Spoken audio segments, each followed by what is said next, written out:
Everybody have a seat.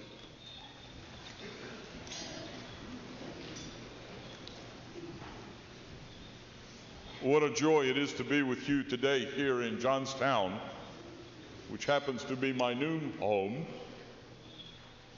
And I see that the church is packed. And when I say packed, I really mean packed. Where you don't see human beings sitting, the angels are fighting for a seat. In the balcony, I checked the choir a couple of times, and the angels were pushing and shoving each other to get a seat, to be in the Lord's house on the day of His resurrection. How beautiful this day is, not only outside, but inside. For us to be together as one huge family. Around the world today, 300 million Orthodox Christians celebrated this day. No old calendar, no new calendar, the calendar, Paschal, all together. This one day, when the Lord, after 3 days in the tomb, after He had been wrongly executed by the state, came back to life, was resurrected. After He had spent 3 days in hell, destroying the place, cracking open tombs and people coming with Him. The devil was screaming because he lost what power he had. Whatever authority he thought he had, he lost it in an instant. When a man died on a cross and went to hell, the devil encountered not a man, but God. And he knew him from the beginning. And so, this resurrected Christ was seen by His disciples, first the women. First the women who went to anoint His body, as was the tradition, and they received the news first, because the men had hidden. They weren't even at the crucifixion like the women, except for one young boy, a teenager. His name was John, the gospel writer, who lived to 100, the only one of the 12 not to die a violent death, because he was there for the most violent death ever. He witnessed it. He saw it with his eyes. And he wrote to us the beautiful gospel that explains this man, Jesus, who was called the Word, who was called the light, who was called the living water, who was called the bread of life. This man, who was fully man and fully God, came as a small baby and lived his life as a small child, and then grew.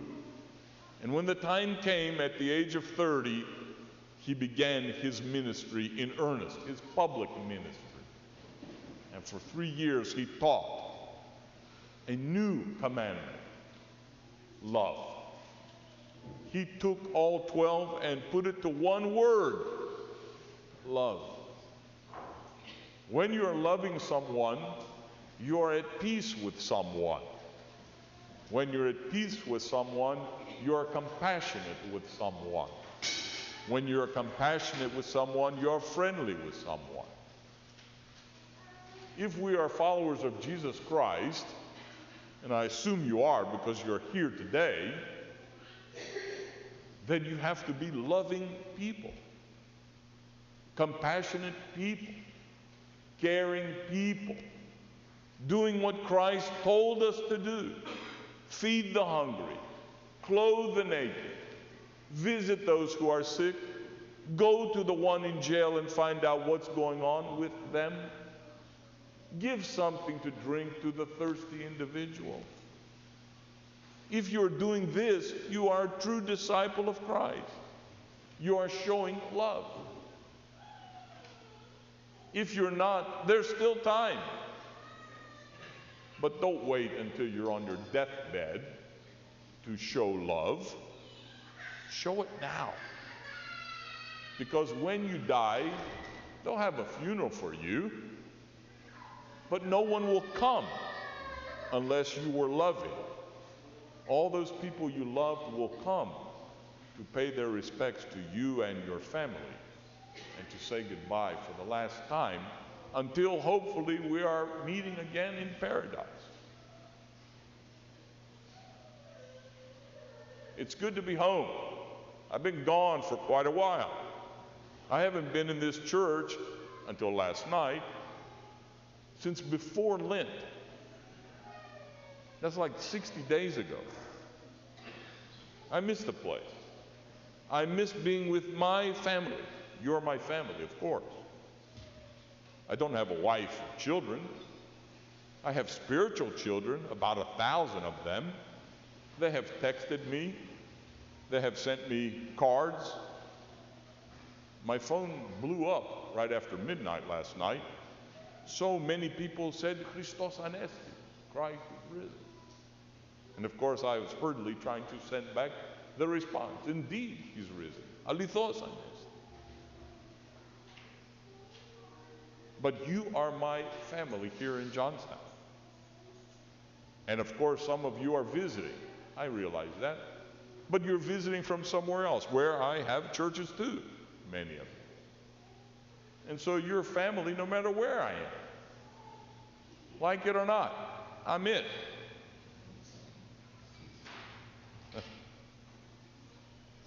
I bring you greetings from Barton, Ohio, where last Sunday I was there for Palm Sunday, in the evening also for the bridegroom service.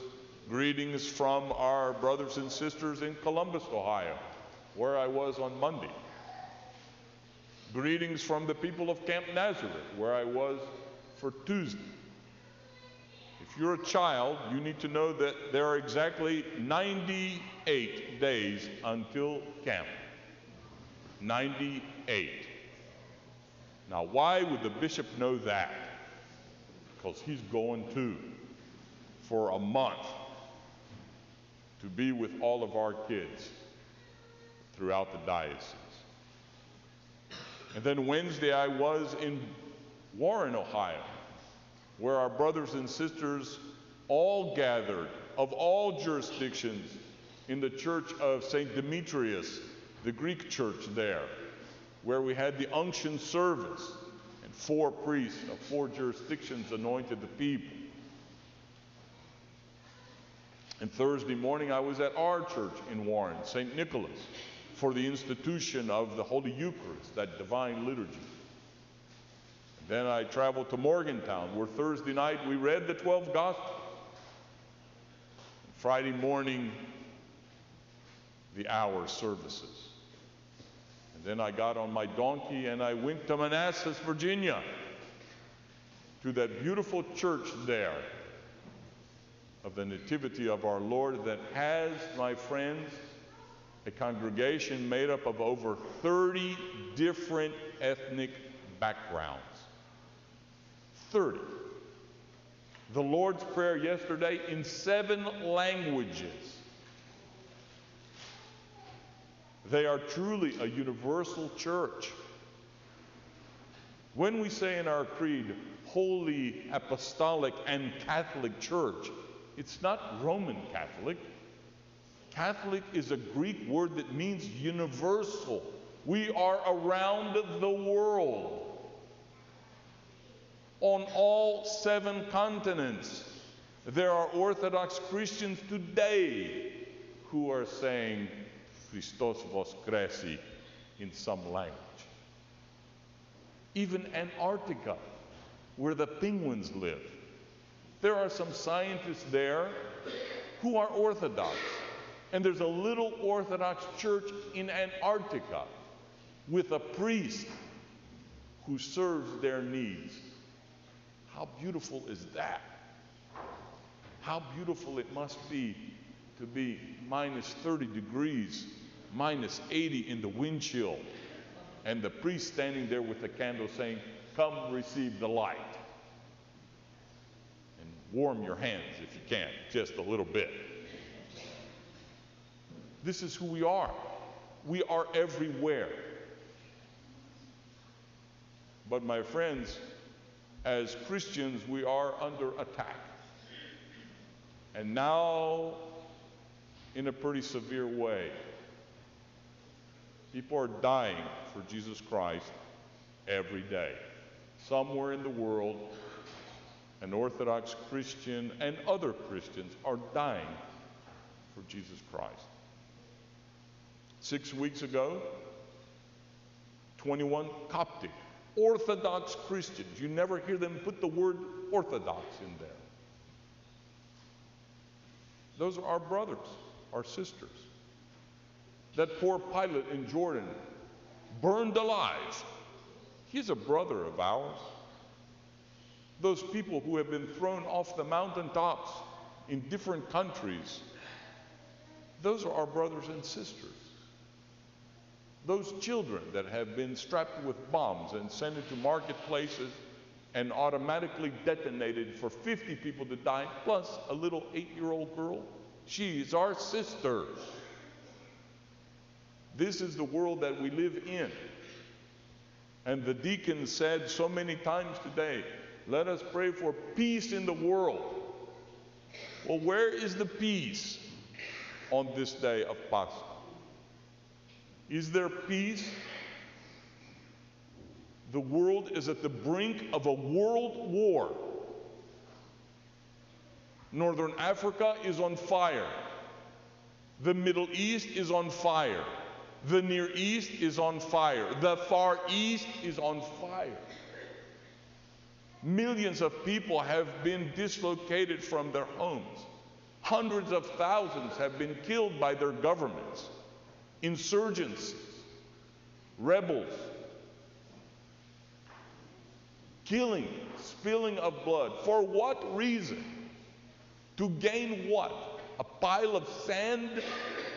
Most of those countries are sand.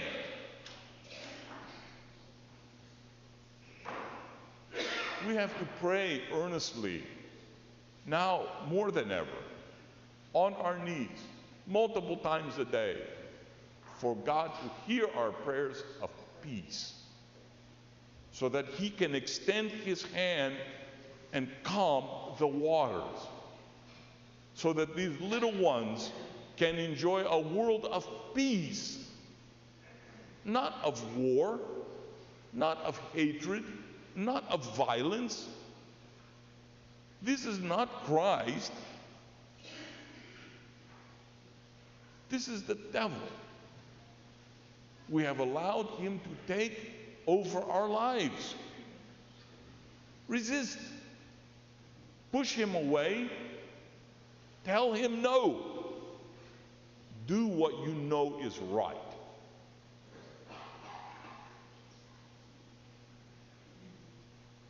I need your help.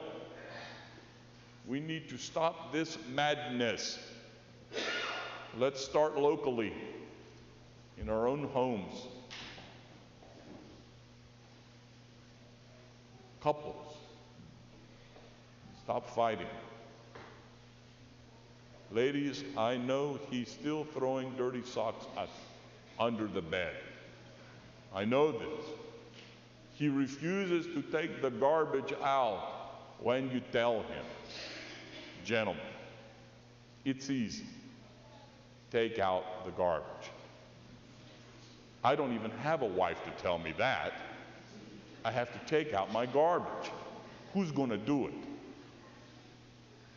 And put the socks in the hamper. Pretend like it's a basketball goal or something. And young children, when you're talking with your parents, be truthful to them. When they say, "Did you finish your homework?" say, "Yes, I did," if you did. "No, I didn't." if I didn't, and then go do it. But don't tell them, yes, I did, and you didn't. That makes you a liar. Jesus Christ is called many things. He's also called the truth. Do you remember at his trial, Pilate asked him, what is truth?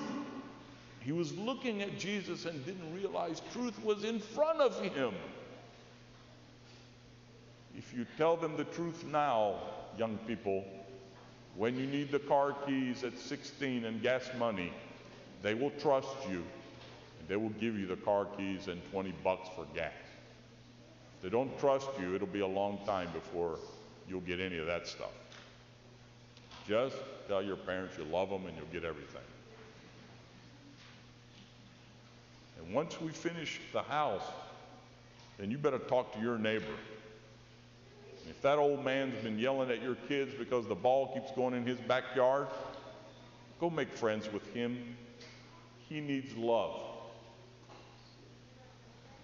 And then finish up the neighborhood, and then finish up the town that you live in, and then finish up the work in your state, in our country, and then we can talk to Canada and Mexico, and tell them how much we love them.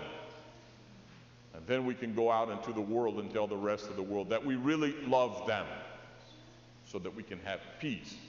Can you imagine if we turn on the TV one night and Bill O'Reilly in his talking points has only one word to say? Love. There was no violence anywhere in the world today.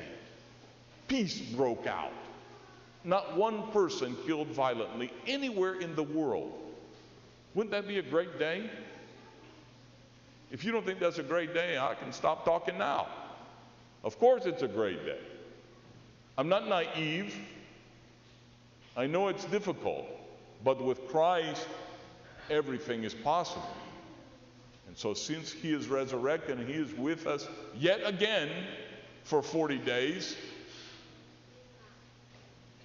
bask in the glow. Don't let Pascha disappear by Tuesday afternoon of this coming week.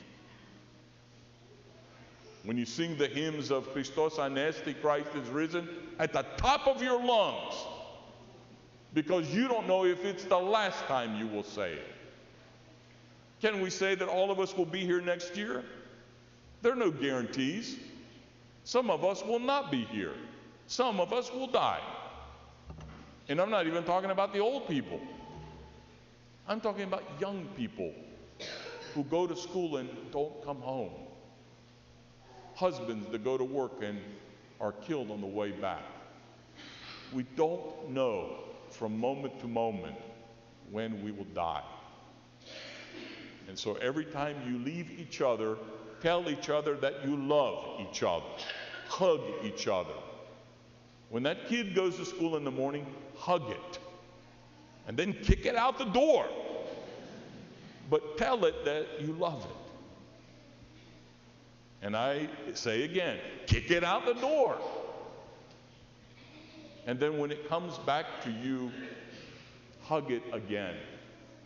Thank God that it has returned safely yet again.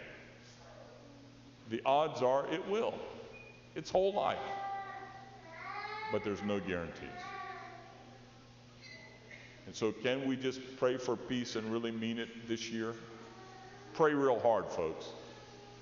Because if the war gets any more out of hand than it has, a lot of our young people are going to die fighting in it. A lot. Tens of thousands of our young people will die fighting a war that we could have stopped if we just prayed hard enough and asked God to intervene on our behalf. Don't be passive. Be active Christian people. Engaged in the faith. This Sunday is one of the most well-attended Sundays in the church calendar. Next Sunday is one of the worst attended Sundays in the church calendar. In less than a week, many will fall away. They'll disappear, and then we'll see them again at Christmas. That's not active Orthodox Christianity. That's just name only. put a label on yourself. Don't do that. Be real people, real followers of Jesus Christ. Don't deny him the way Peter did. Don't deny him and sell him out the way Judas did. Be like the others who stayed in the game. If you do that, I promise you, your life will go better. And in the end, hopefully we'll all make paradise. My job as your bishop is to get you there. I don't know if I'm going to make it. I have no idea. I hope I do. But my job is to get you there. And I will do everything I can to get you there. They enthroned me here 2.5 years ago. They gave me a staff. I'm the shepherd. You're the sheep. On my omophorion, this piece that only the bishop wears, if you know the icon of Christ with the lamb on his shoulders, you know this icon? This is my lamb. I carry a lamb, but these little tassels at the bottom represent you. And so I have 10,000 Carpatho-Russian diocese people on my shoulders. My job is to get you there. Pray for me so that I can do a good job for you, to lead you wisely. I don't know everything, but I know a few things. Help me to help you. Okay? Are we in agreement? Do your head like this if you agree with me. If you're ready to do the blessing of the baskets, do your head like this. If you're ready to eat what's in the basket, do your head like this. Remember, in the Old Testament, there was the rule of the tithing. 10% was left to the church. If all of you will leave 10% of your basket downstairs for me, I won't have to go shopping for 3 years. Seriously, keep all of your stuff. My freezer is already full. Know that I love you, I care for you, and I'll see you downstairs in a few minutes. Okay?